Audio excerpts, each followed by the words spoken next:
ये जो सरकार का निर्णय है, हम इसका विरोध करेंगे। किसी भी कीमत पे बुजुर्गों को पेंशन से वंचित नहीं होने देंगे।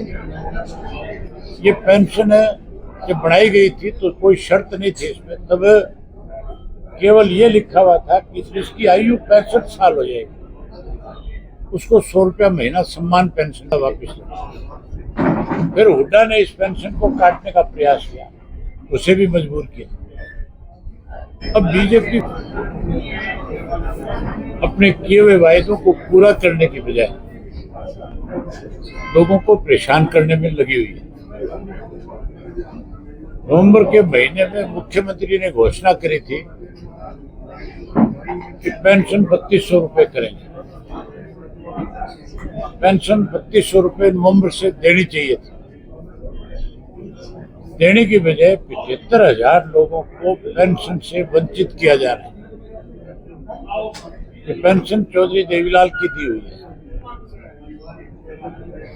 हमारी पार्टी ने आज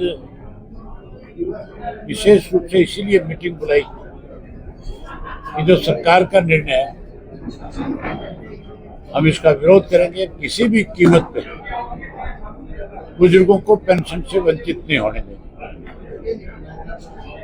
ये पेंशन जब बनाई गई थी तो कोई शर्त नहीं थी इसमें, तब केवल ये लिखा हुआ था कि जिसकी आयु 65 साल हो जाएगी उसको 100 रुपया महीना सम्मान पेंशन मिलेगी।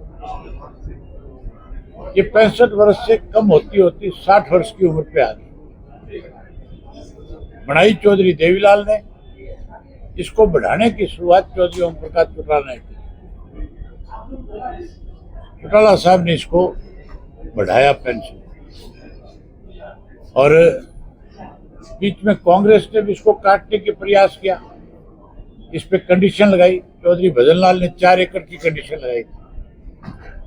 हमने उस सरकार को भी मजबूर किया अपना फैसला वापस लेने। फिर हुड्डा ने इस पेंशन को काटने का प्रयास किया, उसे भी मजबूर किया। अब बीजेपी फिर इसको काटना चाहती है, वंचित करना चाहती है बुजुर्ग को। हम किसी कीमत पर नहीं करने देंगे। इसके लिए आज हमने फैसला लिया है कि 20 तारीख को जब सेशन होगा उसी दिन पंचकुला के अंदर हजारों बुजुर्गों को जिनको पेंशन नहीं मिल रही उनको साथ लेकर के जाएंगे और सरकार को मजबूर करेंगे। अगर 20 से पहले निर्णय नहीं लिया तो 20 के बाद फिर हम बड़े को निर्णय और लेंगे और बड़ी लड़ाई इसके लिए लड़ेंगे। वहीं उसके साथ साथ 23 मार्च को नरवाना के अंदर हम शहीदी दिवस मनाएंगे, शहीद भगत सिंह जी का और उनके साथ राजगुरु का और सुखदेव का शहीदी दिवस मनाएंगे। युवा शहीदी दिवस के नाम से एक युवा सम्मेलन रखेंगे। उसके साथ साथ राजस्थान में पर्यावरण को लेकर के एक बड़ा आंदोलन चल रहा है। हमारी पार्टी का संगठन राजस्थान में भी, वहाँ सारे राजनीतिक दलों के लोगों ने, आम सामाजिक संगठनों ने पर्यावरण को बचाया जाए इसके लिए उस आंदोलन का हिस्सा बने हुए। मैंने अपनी तरफ से चिट्ठी तो उस आंदोलन चलाने वाले लोगों को पहले दिन लिख दी कि हमारा समर्थन आपको है। आज विशेष रूप से हमारे जो प्रधान है वहाँ के जयवीर गोदारा जी, उनकी ड्यूटी लगाई है कि आप बीकानेर जाओ, जाकर के बीकानेर में इसको समर्थन करो और उन्हें ये विश्वास दिला के आओ कि जब तक आप इस लड़ाई को लड़ोगे, जो आदेश आप दोगे हम आपके आदेश की पालना करेंगे, इस संघर्ष में आपके साथ खड़े रहेंगे, कोई राजनीति नहीं करेंगे। खेजड़ी बचाओ अभियान जो है उसमें मुख्य रूप से लड़ने का काम करेंगे। ये 3 आज फैसले हमने किए, इसके लिए आज हमने ये मीटिंग बुलाई थी और तीनों चीजें मजबूती के साथ आगे बढ़ करके इसको करने का काम करें। सर, केंद्र का बजट है, भाजपा नेता तो सभी कह रहे हैं बहुत अच्छा बजट है। आपकी मैंने कल केंद्र के बजट के बारे में चंडीगढ़ के अंदर प्रेस के साथियों के सामने खुल करके सारी बात करी। प्रधानमंत्री की अपनी जो योजनाएं थी उसके लिए जो पैसा रखा गया था वो पैसा भी पूरा खर्च नहीं किया जा सका प्रधानमंत्री से। ग्रामीण विकास के लिए गरीब लोगों को मकान देने की एक योजना चलती इंदिरा गांधी के टाइम में।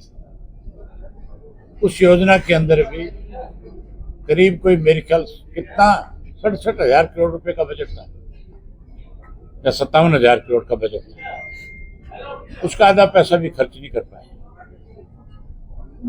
स्कूलों के नवीनीकरण के लिए, अच्छी एजुकेशन मिले उसके लिए 75,000 करोड़ का बजट था। उसमें सिर्फ 4500 करोड़ रुपया खर्च कर पाई सरकार। इसी तरह शहरी गरीब आदमी को शहरों में मकान बना करके दे सुविधा दी। उसके लिए भी करीब 35,000 करोड़ का बजट था प्रधानमंत्री का, जो प्रधानमंत्री आवास योजना में शहरी आवास योजना में था। उसका भी करीब 11,000 करोड़ रुपया वो खर्च कर पाए। इस तरह से अगर प्रधानमंत्री की अपनी योजनाओं का पैसा लैप्स हो जाता है तो फिर आप क्या उम्मीद करोगे। फिर उसके साथ एक नई बात और है,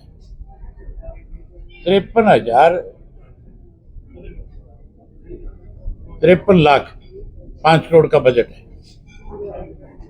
उसमें 24% जो पैसा है वो कर्जे के रूप में सरकार लेगी, 14% जो है कर्जे के रूप में वापस देगी।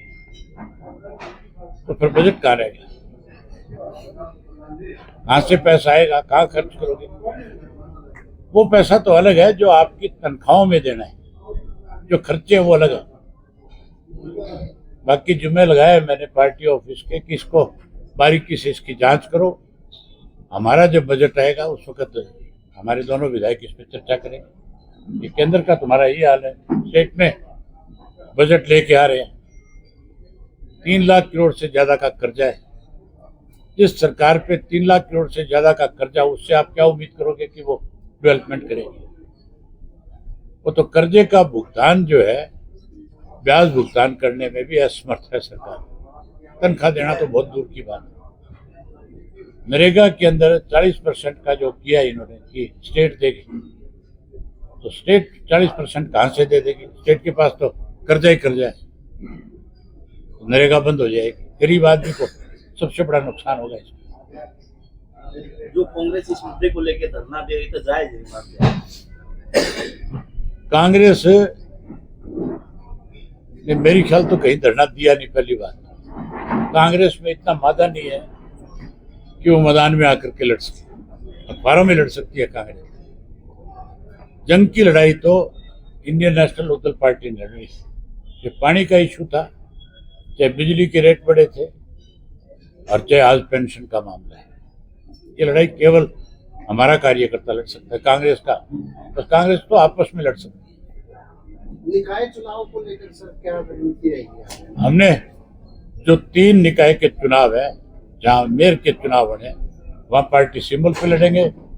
बाकी जगह आज हमारे पार्टी के जिला के जो अध्यक्ष हैं उनकी जिम्मेवारी लगाई है कि जहाँ जहाँ चुनाव हो रहे हैं आप वहाँ पे हमें पता करके बताएं कि कौन कौन चुनाव लड़ने की इच्छुक है।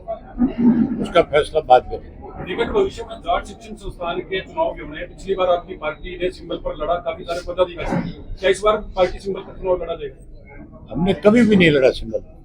समर्थन था आपका? ये आपने गलत कहा है कि हमने कोई संस्थाओं के चुनाव भी सिंबल पे लड़े। हम संस्थाओं के चुनाव में दखल नहीं करते। संस्थाएं, जो लोग उसके मेंबर हैं, वो अपने पदाधिकारी चुनते हैं और वही अपने पदाधिकारी चुन करके प्रधान चुनने का काम करते हैं। हमारा ना पहले दखल था ना आगे दखल।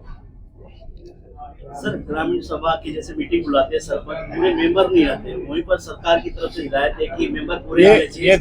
ये गलत शर्तें रखी गई है।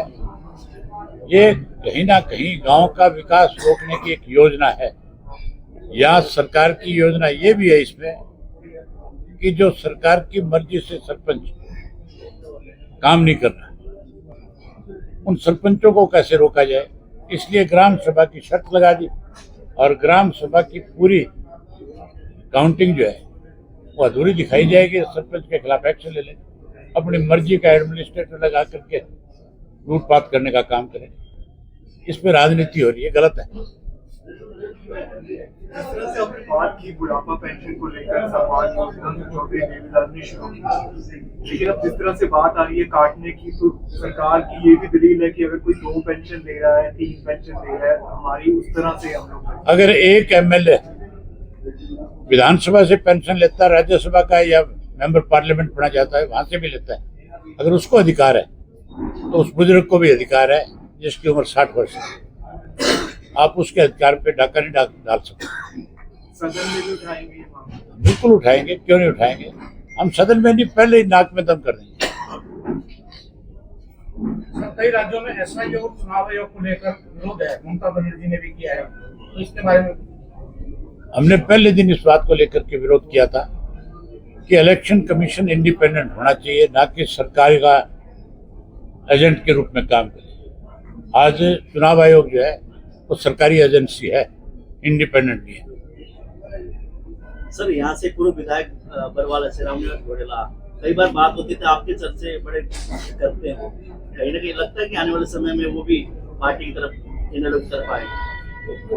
देखेंगे, जब बात होगी तब होगा। ठीक है, बहुत धन्यवाद है।